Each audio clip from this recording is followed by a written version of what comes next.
Welcome to another episode of the Find Me in Seattle podcast. I am your host every week here on the show. My name is Connor Kaysen, and I am the founder here at Find Me in Seattle. Shout out to everyone you listening here on the podcast and everyone there on YouTube. I'm doing another cell phone recording because I forgot to recharge my batteries on my video camera, and so sorry about that, y'all. But welcome back to the show. Thank you very much for listening to me of another week of the podcast. It has been a very interesting week. I've just got so much going on. I've got a bunch of different shows now that I got to talk about here. And obviously we got the meal of the week. I got a featured business of the week. And we're going to talk about some of my obsessions. But before we get into that, I just want to put out this reminder, mostly to myself, but to you guys too, that it is 2020 and the world is not normal. I feel like I need to continually remind myself because I am starting to get into so many routines that are making the world just feel normal again, from wearing a mask to coming home and washing my hands and then taking my mask off and hanging it in our dedicated spot, to managing the interactions that I have with people. I feel really weird right now because I've turned down a lot of hangouts, right? And I feel weird with friends that are either longtime friends or even new developing friends. It's just I feel like I'm not being as supportive of a friend, but when they want to hang out, even for like a social distance meal, I've had to turn down those interactions just because I need to limit myself, because I still am having interactions every week between clients, and I'm visiting local businesses. And a couple times, or maybe 1 or 2 times a week, I'm having a social distance lunch with someone at some local park to talk and move things forward. And it's been difficult because in previous times I would be so open, right? Let's meet up, let's get coffee, let's get dinner, whatever it was. I was constantly meeting people, and now I just got to be more diligent. I think we all need to be diligent about when we hang out with each other, and that's one of the things that I just wanted to record this show. As you all know, I talk so much about legacy, and this is something that I personally am recording to document my life and week by week how things change in my life, so I can go back, right, in 10, 20 years and listen to these things and be like, what was I thinking? Where was I going? What was I doing? And I just wanted to put the reminder out that the world is so crazy right now, and I don't think anyone living has really seen anything like this before, right? We have this pandemic, this virus is going around. I mean, we're getting close to 200,000 people have died from COVID-19 just in America. I think we're over 6 million people have been diagnosed with it.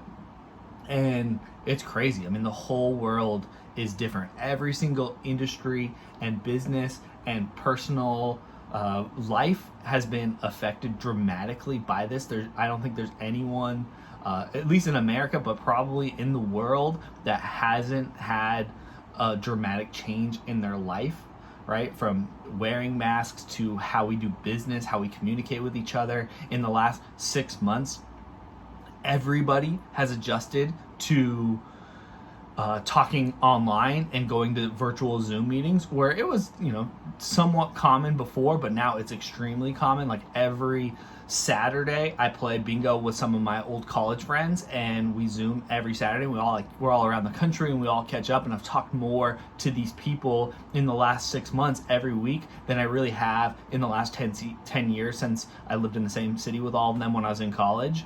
And I have these regularly scheduled virtual hangouts every week, and that's just a new way of socializing, which is very different. And I'm so curious to listen to myself in 10 years and see where we go, and how I'm talking about how new it is now. I'm wondering if it's not going to be new, or if it's not going to be weird, or where it's going to go. I'm so excited to see that change. So to the future people listening to this, I'm very curious on what the world is going to be like maybe when we get a vaccine, or when things change, and maybe we don't get a vaccine. We really are in unprecedented times. No one really knows. They teased this week that in early November that the pharmacies and doctors need to be prepared to get a vaccine out, and that just sounds extremely irresponsible and unlikely, right? It doesn't make sense.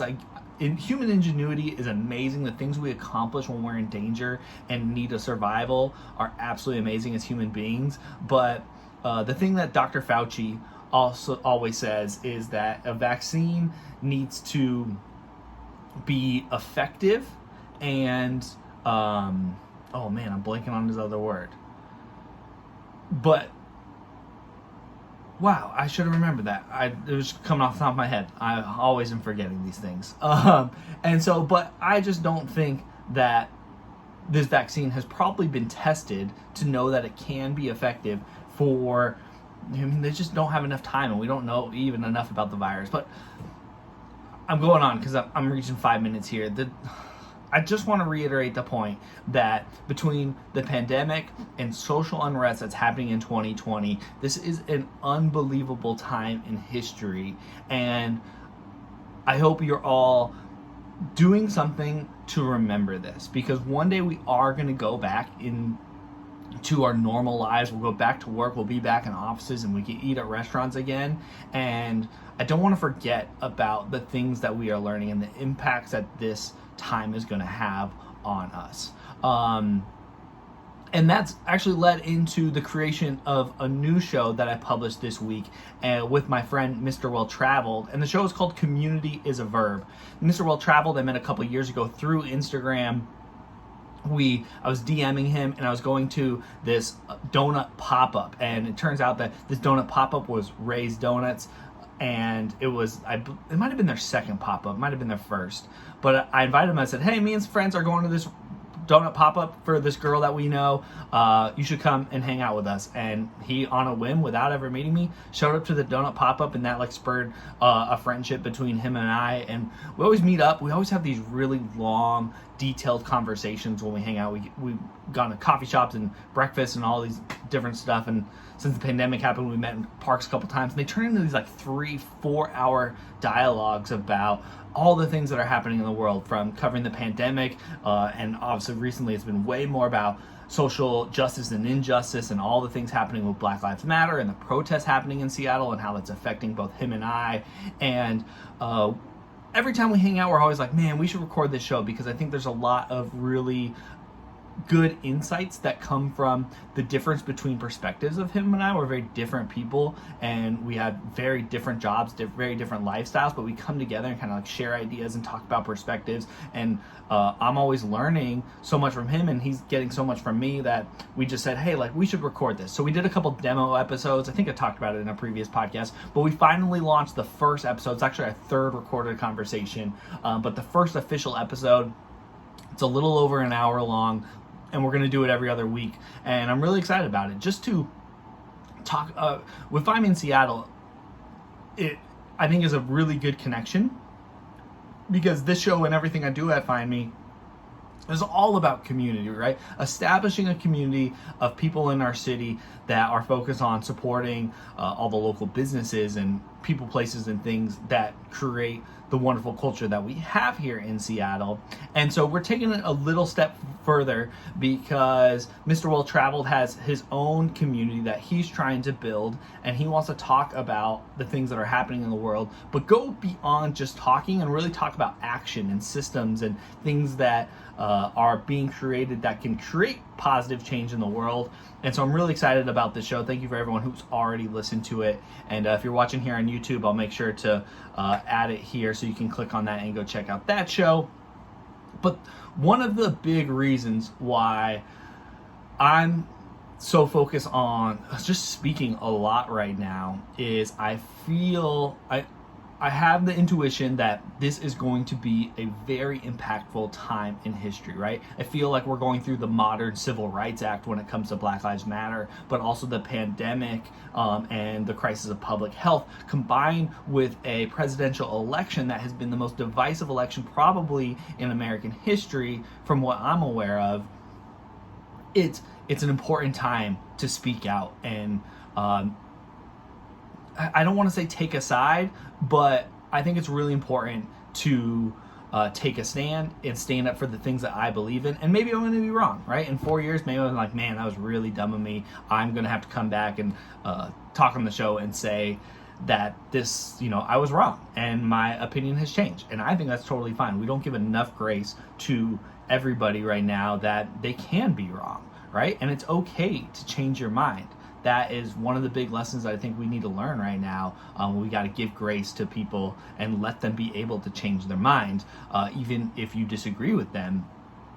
And going back, as always, to the legacy portion, I don't want to look back at myself in 20 years or, in 50 years when they're like, whoa, 2020 was really an evolution in society about how we treated people and what we consider equality and what it means to be American and where we're going from there. And I think it's really important to stand up and take a side, really, right? And speak upon these issues and not be complicit, right? In silence. And so I think that's really important right now. You got to do what you got to do. You can't always go out and protest, but there are other things that you can do to communicate that. And that's kind of the goal of Communities of Verb, is I think we've waited, or I can't not continue to be silent, right? I think that a lot of these inquiries for social justice are right, and they are just, and they're going to be on the right side of history. And I want to talk about these things, right? Because in 50 years, I want to say that I did the littlest of some things. I don't want to say that I didn't do anything. That's really the big point. And yeah, I put on my show notes, I just need to give myself another weekly reminder of what this year is, and how this year probably won't be like any other. I guess you could say that for every year, but right now it's just so much going on. And I got married this year, so there's like a positive thing, right? Like, I'm thinking back, I went to Thailand in March to get married, as many of you listeners also attended that trip. It just seems like such a dream. Next week, I think it's going to be 6 months from that time. And at that time, I definitely thought this was going to be short.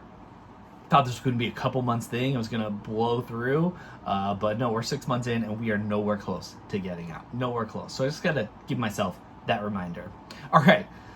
Usually in this part of the show, after I've rambled on forever, is I talk about what's happening this week in news. There's only one thing I really want you to know about this week, because if you're coming to me for the news, I realize that's probably not the best resource to be coming to. But the one thing I want you to know about is the Fremont Sunday Market is coming back this Sunday, this Labor Day weekend. And so if you happen to be around Fremont, go check that out. I think they have 40 vendors scheduled to be there. They do want to ramp that up eventually. That's going to be very interesting as the weather starts to change here. But the Fremont Sunday Market is a staple of our city. And if you're looking for something to do, that might be a nice thing to go do. I'm sure they've got precautions a lot like they did in Ballard and some of the other markets where they're making sure people keep their distance and obviously wear a mask. But instead of the news, I'm going to replace it, because instead of looking at the news this week, I have had two other media obsessions that have nothing to do with the news, nothing to do really with Seattle, but I figured I would share it here on the show, because that's kind of the point of the show, is to talk about the random things that I'm interested in. So first thing is, on Tuesday, David Blaine did this YouTube special called Ascension, and what he did is he created this really beautiful visual of him holding onto a stack of balloons, and he went like 20,000 feet up into the air, right where it was like 0 degrees outside, and he was just holding these balloons with no parachute. The parachute was actually up in the balloons. He pulls the parachute down when he gets to the top, he puts the parachute on, and then he cuts the wire, and he skydives all the way back down to his landing zone. And the video on YouTube's like 3 hours. I watched it over the course of 2 different days, and visually it was really spectacular what he was going for. Right, he wanted to have this visual of a person just holding onto these balloons and floating away, and he captured that really well. And that was actually the reason why he didn't have the parachute on, because he didn't want that to distract from the silhouette of him up in the sky holding on to the balloons. But honestly, going up in the balloons and everything, it was cool and all. It wasn't the best part of the show. If you're gonna go watch the show, I think the first 2 hours are actually the more unique part of the story, because they spent 2 years on this project, and there's so many details that go into the accomplishment, from the design of the balloons, all of the hardware and software that are in the balloons so they can manage the elevation. They could pop balloons if they needed to. They also had to create technology for after he cuts the wire, all those balloons need to come down and they need to retrieve those balloons. He's got weights that as he's going up, he's dropping the weights like down into the desert. So there's all that. They're dealing with wind and they're dealing with weather. He had to get all these different trainings and certifications to fly the pretty much a hot air balloon, to go and be a pilot at those specific altitudes. He had to work on breathing because he's pretty much out that high up. He's in freezing air, and he doesn't have enough oxygen, so he's got to perfect this breathing technique, which you see in the video when he's getting up there. He's just like taking these huge inhales constantly. He's very you can see he's regimented about how he's breathing, which is very impressive. Just a physical feat that goes above and beyond. That's what he always does. I'm always obsessed with what David Blaine is doing, because he pushes the physical limits of human beings so far. And I just think he is one of the most interesting people in modern times, because he has this mystery. His celebrity is very controlled in specific environments. You don't really hear about him a lot, but then he comes out with these stunts every couple of years, and he always gets my attention. This one was no exception. It's on YouTube. It's called Ascension, and it's 3 hours, and I would highly recommend it. If you got time this weekend and you're looking for something, it is a very, very cool project that he put together. And yeah, while I was trying to watch it, I was like, he's not trending on Twitter for dying, so I'm sure he accomplished it. But really, all the build up to doing the flight is really what's interesting about that story. The other thing that we've been obsessed with, and I'll give a little shout out to my friends Matt and Kristen, who got us hooked on this last weekend, is the show called Love Island. And Love Island is interesting, and Matt put it really well. He said, it's these couples who are put into quarantine, and they kind of play games, and they have to couple up with each other, and it's almost every day. So right now, like, there's a live show going on, and that's why we've become obsessed with it. And there'll be an episode. There was an episode last night. It was 2 hours long, and those 2 hours pretty much covered Wednesday and Thursday morning of all the things. So the editors are filming this in live time. The people in the show right now are in quarantine in Las Vegas in the first week of September. So it's like happening in live time, and we're watching these episodes. There's like episodes like 6 days a week, and there's just a lot of drama on like them trying to fall in love, and then people get voted off and they mix up, and because it's in live time, it's just really cool that all these people are also in a pandemic, going through the crazy things that are going on in this world. But what makes it even more interesting is they don't have phones. They have zero contact with the outside world, right? So they are in their own little bubble at this hotel in Las Vegas. They can't even go out into Las Vegas. They don't really even know what's happening in the world, really. And so it is our guilty pleasure right now. And Amanda has been binge watching a previous season of the UK, which I think happened in the beginning, early 2020. So I'm curious to find out, like, if there's an after show about how they get out and the world is probably so different going through the beginning of this year. And yeah, it's just a silly obsession, but I think it's this weird relatability right now, because they are put in this little bubble of their own. Even before 2020 and the previous seasons, they put in this little bubble. They have zero connection with the outside world. They're in quarantine, and they're there to build relationships and find love and vote each other off. And there's a lot of drama, and it being in live time and showing in live time and happening almost on a daily basis. They have an app that goes with it, and so us as the audience get to participate, right, in voting people off the island and contributing to who gets to go on dates with other people. It's really interesting how they integrated us as the viewers into the show, and the fact that it's on almost every night is absolutely ridiculous. It goes on for about a month. So yeah, if you're into cheesy romantic shows with ridiculous people, this might be one of your new addictions. This has become one of our very silly addictions. All right, let's get into the segments here on the show. This week's meal of the week came from Columbia City down in Rainier. It's a brand new business. It's called Taco City Taqueria, and they are actually owned by the same people who own City Teriyaki, which is right up the street in Hillman City. And it's a Black-owned business, which is another great kicker to highlight right now. But I went there and I got some tacos. They took over the space. I can't remember what the business was in this space. Very unique building. It was an African restaurant before, but I can't remember what it was called. And it's just got really unique shape to the building, so that's like a cool architectural piece. But it's really nice because they have a giant patio out front, which has a decent amount of like 2-person tables, and they got 2 giant picnic tables on the other side. So there's lots of outdoor seating. It's kind of in prime demand here until we get to the rainy season. And so I went and I picked up some tacos. We got the camarones tacos, so those were shrimp tacos, and the al pastor tacos, and I got a margarita, and they were really good. I would highly recommend not taking them to go. I think this is kind of a common occurrence with to-go food, but we didn't want to eat at the restaurant, and we had some other things to do, so we picked up the food and we drove it all the way back to our house. But by the time we got back and ate it, like I was eating the tacos 30 minutes later, so I could tell that they were good and they were delicious, but you just don't have the hot food that you normally get when you dine in. So I'd highly recommend that you visit Taco City there in Columbia City, but just get the tacos and eat them there locally. It's not going to take you a long time. Tacos are always a quick meal, so get yourself a margarita and sit at one of those tables and devour those tacos. I know you'll be really happy with all the flavors and the deliciousness they got there. We also had rice and beans on the side, which were also good, and I put those on the tacos. The to-go combination where you get 3 tacos and a side of rice and beans, and there's a lot of rice and beans. It's like in its own container. I think it was like $11, so it's not a terrible deal either. And yeah, great local business to support, and they are my meal of the week. The tacos from brand new Taco City Taqueria in Columbia City.